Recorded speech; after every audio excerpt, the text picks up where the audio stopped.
શું નામ છે તમારું? વિજયભાઈ. વિજયભાઈ. પૂરું નામ? વિજયભાઈ જગદીશભાઈ આહિર. અને તમારું ગામ? ગામ રૂમલા, તાલુકો ચીખલી, જિલ્લો નવસારી. હા, હવે અત્યારે આપણે તમારા શેરડીના ખેતરમાં આપણે ઊભા છીએ. હા. કઈ જાત છે? 707 છે. 707 છે. હા. તો આ શેરડી તમે સુગરમાં આપો કે પછી કેવું? મારે શેરડી કેવું છે કે ઘાસચારા માટે અમે કરીએ. ઘાસચારા માટે? ઘાસચારા માટે. એટલે કેવું કે વર્ષમાં 2 વાર કટિંગ થઈ જાય. હા. 6 મહિને કટિંગ નીકળી જાય. ઓકે. માપની શેરડી થાય. હા. 4-5 પેર સુધીની. એટલે કટિંગ કરીને ઘાસચારામાં સાથે જ આપી દઈએ. ઓકે. તો તમે નેટસફ કંપનીની દવા વાપરી? હા. નેટસફ કંપનીની જે બાયોફિટ રેન્જની પ્રોડક્ટ છે એ વાપરી, તો ક્યારથી વાપરવાની શરૂઆત કરીને કોના મારફતે મળી એ થોડીક વાત કરો ને. એ ગયા વર્ષે જ ચાલુ કરી. એમાં ફ્રેન્ડના ફાધર છે ઝીણાભાઈ. હા. એમના રેફરન્સ થકી મને માહિતી મળી. આ જે તમારા ફ્રેન્ડના ફાધર થાય, હા. ઝીણાભાઈ નામ છે એમનું? હા. બરાબર છે. એમના મારફતે તમારા કોન્ટેક્ટ થયા અને ગયા વખતે તમે વાપરી? ગયા વર્ષે રોપણ હતું. એ ટાઈમે મેં કેવું કે બધા ખેતરોમાં નહીં, ફક્ત એક ખેતરમાં ટ્રાય કરી. બરાબર. એટલે એક જ ખેતરમાં તમે ઉપયોગ કર્યો? એક જ. આ મારું ખેતર લગભગ 1 એકર જેટલું છે. એમાં ફક્ત એક જ ખેતરની અંદર મેં ઉપયોગ કરેલો લગભગ 8-10 ગુંઠામાં જ. હા. એમાં મને રિઝલ્ટ સારું મળ્યું. બરાબર. એટલે આ વર્ષે પાછી એટલે એક વખત ઉપયોગ કરી નાખેલો અને આ બીજી સિઝન છે. બરાબર. પહેલી વખતે ઉપયોગ કરેલો, એ વખતે મને 5 ટનનો જેવો ફાયદો થયો. બરાબર. બેનિફિટ મળ્યો એટલો. જે દર વર્ષે રેગ્યુલર થાય ને એનાથી બરાબર એટલો વધારે બેનિફિટ થયો. એટલે એક જ ખેતરમાં તમને 5 ટનનો બેનિફિટ જોવા મળ્યો. બરાબર. તો એની સામે તમે કેટલાક સ્પ્રે મારેલા? એની સામે 2 સ્પ્રે મારેલા. તો અત્યારે તમારી શેરડીની હાઈટ પણ જોરદાર છે, બધું જ જોરદાર છે. હવે તમે કઈ પ્રોડક્ટ વાપરી એ થોડુંક બતાવો ને પહેલા. એ છે ને આ બાયોફિટનો NPK. આ જે NPK છે, હા, એનું ડ્રિન્ચિંગ કરેલું. ઓકે. અને પછી આ છે સ્ટીમરીજ. હા. સ્ટીમરીજ અને આ બાયો 99. હા. એમનો સ્પ્રે કર્યો ઉપર. હા. પહેલા ડ્રિન્ચિંગ કરીને પછી ઉપર સ્પ્રે કરી નાખ્યો. બરાબર. ઓકે. આ રીતના તમે અત્યાર સુધીમાં કેટલા સ્પ્રે માર્યા? સ્ટાર્ટિંગમાં શેરડી કટિંગ થઈ ગયા પછી નીચે પહેલા એક સ્પ્રે મારી દીધો. પછી વચ્ચે એકવાર ફર્ટિલાઇઝરનો ડોઝ આપ્યો. ઓકે. અને એના પછી પાછો એક બીજો સ્પ્રે માર્યો. એટલામાં આટલી હાઈટ થઈ ગઈ શેરડી. બરાબર. એટલે હવે ત્રીજો સ્પ્રે મારી શકાય એવું નથી? એ સ્પ્રે મારે એવી પોઝિશન જ નથી. આપણે ખેડૂત મિત્રો જોઈ શકીએ.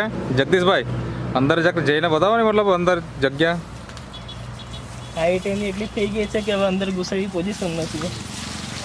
અંદર જવાય કે? આ તમે જોઈ શકો હાઈટ પણ, મતલબ કે આમ જોવા જઈએ તો 7 ફૂટના આસપાસ થઈ ગઈ. 7-7.5 ફૂટ. હજી અંદર જઈએ તો હજી વધારે હાઈટ છે. જગદીશભાઈ જવો ને અંદર.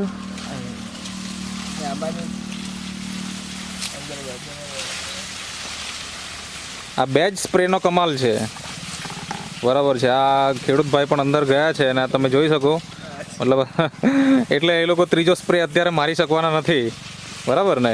અને આમ જોવા જઈએ તો આમાં ચારામાં જ્યારે તમે શેરડી આપવાના હોય તો એમાં શું ધ્યાન રાખવામાં આવે? મતલબ કે માનો કે કોઈ પણ પશુપાલક મિત્ર તમારું લેવાના મિત્ર, એમાં કેવું છે કે ચારામાં કઈ વખતે માર્કેટિંગ મળે, કારણ કે પશુપાલક હોય તો રોગવારી આવતી હોય ને, પીળી પડી ગયેલી શેરડી એ લોકો માલ જોઈને જ નહીં ખરીદે. બરાબર છે. એની ગ્રીનરી. બરાબર છે. આમાં નેટસેફ પ્રોડક્ટમાં વધારે છે ગ્રીનરી. બરાબર છે. પાંદડાની સાઈઝ પણ બરાબર છે. ઓકે. હવે આમ દર વર્ષે તમે રાસાયણિક ખાતરનો ઉપયોગ કેટલા કરતા અને આ વખતે કેટલો કર્યો? દર વખતે રાસાયણિક ખાતર 3 ડોઝ મારતા અમે. 3 ડોઝ. એની જગ્યાએ આ વખતે 2 બારનો ડોઝ માર્યા અને ફક્ત ફર્ટિલાઇઝરનો 1 જ ડોઝ માર્યો. ઓકે. મતલબ કે 3 જે ડોઝ જતા એની જગ્યાએ 1 જ ડોઝ ફર્ટિલાઇઝર. એટલે આમ જોવા જઈએ તો લગભગ 60-65% જેટલું તમારું રાસાયણિક ખાતર પણ ઓછું વપરાયું. બરાબર. અને એની સામે ઉત્પાદન તો તમને વધારે જ દેખાય છે. અત્યારથી આ રિઝલ્ટ જોઈને ખબર પડે છે. મતલબ કે ગયા વર્ષે વાપરી અને આ વર્ષે ફરીથી, મતલબ આ સિઝનમાં વાપરી અને તમને રિઝલ્ટ જોરદાર મળ્યું છે. તો માનો કે કોઈ આ પશુઓ માટે, ચારા માટે જ શેરડી બનાવતું હોય, યા તો પછી સુગરમાં પણ આપતું હોય, તેવા શેરડી બનાવનાર ખેડૂતને તમારે શું મેસેજ આપવો છે? મારે તો ફક્ત એટલું જ કહેવું છે કે મેં પોતે જાતે ટ્રાય કરીને વાપર્યું છે, એટલે મને પોતાને ખુદને અનુભવ થયો છે તો બીજા ખેડૂત મિત્રો બી વાપરે. કારણ કે બધી બહુ અલગ અલગ કંપનીઓવાળા છે જે પોતાનું પ્રોડક્શન કરતા હોય છે, પણ આ 100% નેટસેફ કંપનીનું પ્રોડક્શન સારું છે અને રિઝલ્ટ મળતું છે. બરાબર. ખેડૂત મિત્રોને મારી એટલી જ વિનંતી કે એ લોકો વાપરે. પહેલા વખતે જ્યારે તમે એક ખેતરમાં વાપરેલું અને બાકીના ખેતરમાં નહીં વાપરેલું તો એનું શું કારણ હતું? એ ફક્ત મારે ટ્રાયલ જ કરવાનું હતું, ટ્રાયલ બેઝ પર. બરાબર. તો જ ડિફરન્સ ખબર તો જ ખબર પડે તો જ ખબર પડે. એટલે ફક્ત મેં એક જ ખેતરમાં વાપરેલું અને બીજું ખેતર બાકી રાખેલું હતું. અને આ વખતે બધામાં બધા સ્પ્રે થઈ ગયો છે અને બધામાં એક સરખી શેરડી છે. એ તો ફક્ત પહેલી વખતે ટ્રાય હવે આ અત્યારે આનો કટિંગ થયો પછી આ કેટલાક મહિના થયા હશે? એ કટિંગ થયા પછી આ 5મો મહિનો ચાલે છે. 5મો મહિનો હજી ચાલે છે. અને આમ હાઈટ જોવા જઈએ તો જૂનમાં કટિંગ થયેલું હતું. ઓકે. નવેમ્બર છે એટલે ઓકે, મતલબ 5મો મહિનો ચાલે છે અને 6ઠ્ઠા મહિને મતલબ આવતા મહિને કટિંગ થઈ જશે? એક મંથ એટલે ડિસેમ્બરમાં કટિંગ થઈ જશે. ડિસેમ્બરમાં આરામથી થઈ જશે. બરાબર. તો બહુ જોરદાર રિઝલ્ટ મળ્યું છે. તો કોઈ પણ ખેડૂત મિત્ર જે શેરડીની ખેતી કરતા હોય તો એ પણ બાયોફિટની દવા વાપરશે તો એને પણ આવું રિઝલ્ટ મળી શકે.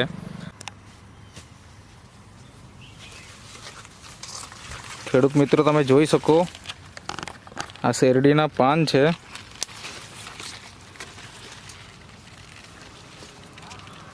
એકદમ લીલાછમ. આવનાર મહિનાની અંદર એનું કટિંગ થાય છે. મતલબ જે ખેડૂત મિત્રને જોઈએ એ ટાઈપના અત્યારે પાન જોવા મળે છે. મતલબ રોગ નામની કાંઈ વસ્તુ નથી. જે આ ખેડૂત મિત્રનું કહેવાનું છે કે ભાઈ કોઈ પણ પશુપાલક લઈ જાય શેરડી તો રોગ જો ન હોય તે શેરડીની પસંદગી પહેલી થાય છે.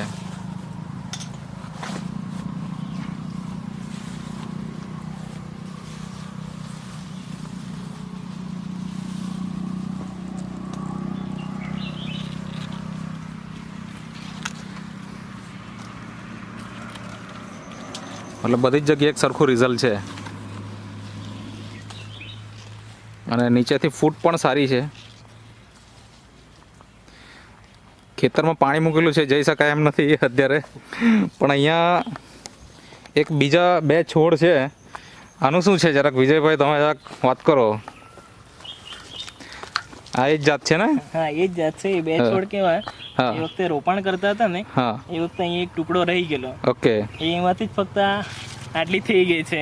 જે વખતે મેં સ્પ્રે મારો ને તો આની પર થોડો છંટકાવ કરી નાખો. ઓકે. આ ખેતરની બહાર સાઈડ ઉપર છે. ઓકે. છતાં આ એકમાંથી જ આટલી બધી ફૂટ આવેલી છે. બરાબર છે, જોરદાર છે. એને રોપણ નથી કરેલ કશું નહીં, એમ જ ટુકડો પડેલો એમાંથી ઉગી ગયેલો છે. બરાબર. મતલબ ટુકડો પડી ગયેલો ને એમાં તમે સ્ટીમરીજનો છંટકાવ કરી દીધો એટલે આ તમે જોઈ શકો આ 2 જ ટુકડા છે અહીંયા અને 2 ટુકડામાંથી આ શેરડી તૈયાર છે. કોઈ ખેડૂત મિત્ર તમારો કોન્ટેક્ટ કરવા માગતો હોય કે ભાઈ આ વસ્તુ સાચું છે કે એમ તો કરી શકે. એના માટે તમારો કોન્ટેક્ટ નંબર આપો જેથી કદાચ કોઈ કોલ કરે તો તમે એનો જવાબ આપી શકો. વાંધો નહીં. નંબર છે 955829 79